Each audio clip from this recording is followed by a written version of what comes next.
Hey everybody, it's the Boardgameblogger. Today I'm going to talk about my top 5 most underrated games. Games that aren't seeing a lot of love on Board Game Geek. None of these are in the top 2,000 games, so they're 2,000 and further back. But in my mind, they're top 100 games. They're in my top 100, and they're really fantastic. And for some reason or another, just not enough exposure, or there's one or two minor things wrong with the game, or they're simply have been around for so long that the game's not feeling a lot of love. And I thought, let's bring some more light to them. None of these games in this list are out within a year, just because some of them they haven't been ranked and reviewed enough, and then it'll shoot up the list. But as of now, October 2013, none of these games are in the top 2,000. They're all at least a year or older, and very severely underranked. I think fantastic games, and it's a shame that they're not up higher on BGG. And they're really top 100 games in my opinion. But without further ado, let's get started. Number 5, Way Out West by Tree Frog. Was called War Frog. It's War Frog Tree Frog Games. Fantastic Western themed game. There's a wonderful narrative here, and the play is good. I think one of the reasons it's not rated higher is the bank is definitely broken in the game. There's really no good reason to do it. If you do it, it's going to cost too much money, and you're going to get it robbed. But people just kind of play without that. And it's still a wonderful game. This is easily a top 100 game. Just fantastic narrative. No other game I think does the Western genre better. Carson said he tried, and Carson said he's a pretty good worker placement game. It's a solid Euro, but this is better. The dice can be a little unforgiving in this because you're having gunfights, but I think that works with the theme and the narrative. And it's really a fantastic theme. Fantastic game. Interesting decisions to make. The dice can hurt you, admittedly, and I think that's a reason why it's not higher up on BGG. But, even if you take those factors in, it should be at least in the top 500, I would think. Yet, it doesn't even break the top 2,000. It's a shame.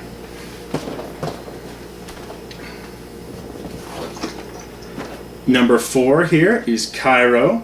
Now this is a wonderful flicking game. You've got your boat sailing up and down the Nile, and you're flicking off these stone slabs to different building sites to build the pyramids. Really a wonderful dexterity game. When I play dexterity, I want it to mostly be dexterity. I don't like games like Ascending Empires where you've got a tech tree in a dexterity game. No, that's not for me. But you want some interesting aspects in the dexterity game, and this is really neat.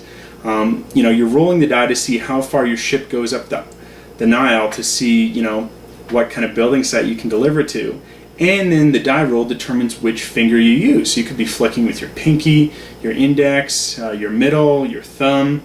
Really interesting, neat decisions to make in the flicking.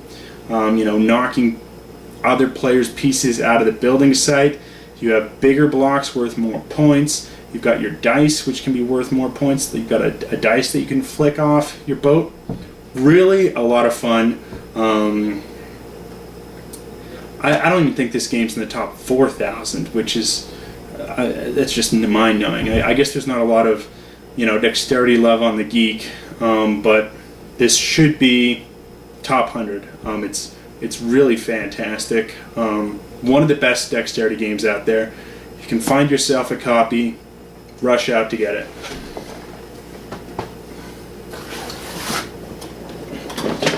Number 3 is Klondike.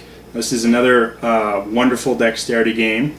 It's tough to find. I don't even own a copy. I'm borrowing my friends for purposes of this video, but it's just such a wonderful game. The theme is you're panning for gold, and you've got gold and gravel and maybe even raccoon poop, in your pen, and you're just swishing it around.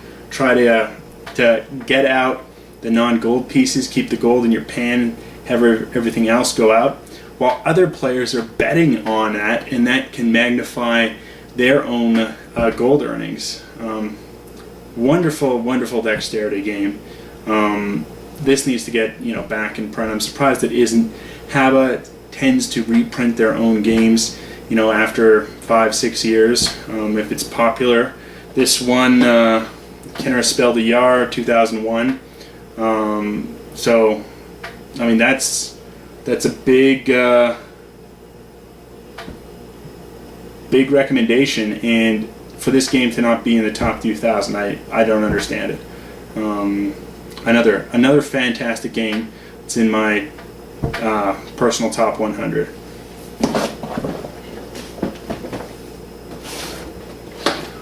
Number 2 is Mordred. This is one of the most interesting, kind of press your luck games. I love the theme, the King Arthur theme, and what's really fantastic about this is just the alternate win conditions. I really like games where there's multiple avenues to victory, and here, you can go in, be the guy who kills Mordred. That's a way to win. If Mordred becomes too powerful, the person who aided him the least wins. You can win just sort of victory points off building all of your homes. You've got castles, large castles, small, large villages, small, and they're giving you victory points. If you just build out that into Wales, that's an avenue for victory. And if all of Mordred's men come out, again, that's a Mordred victory, whoever's aided him the least. So it's just 4 different ways to end the game. It's really interesting, plays quick. The decisions even on which track you're rolling on. Am I getting more money, but potentially more Mordred men coming out? And then interesting decisions on how am I going to spend that? Where am I going to build? Am I going to attack Mordred? Am I going to build an offensive keep? Some of these villages trying to rush for points. It's just an interesting game that plays really quickly. A fantastic Wallace, and just a wonderful game. Finally, my number 1 most underrated game, Mali Postansky, if I'm pronouncing that right. Just a wonderful, wonderful game. This is a fantastic pick up and deliver game with a wonderful theme. Your Boy Scouts during the Polish uprising in Warsaw, and it's a wonderful hand management game in that you've got certain cards that will move and do kind of a special event, and you have to choose how am I doing this correctly to pick up the messages, to deliver them to certain zones.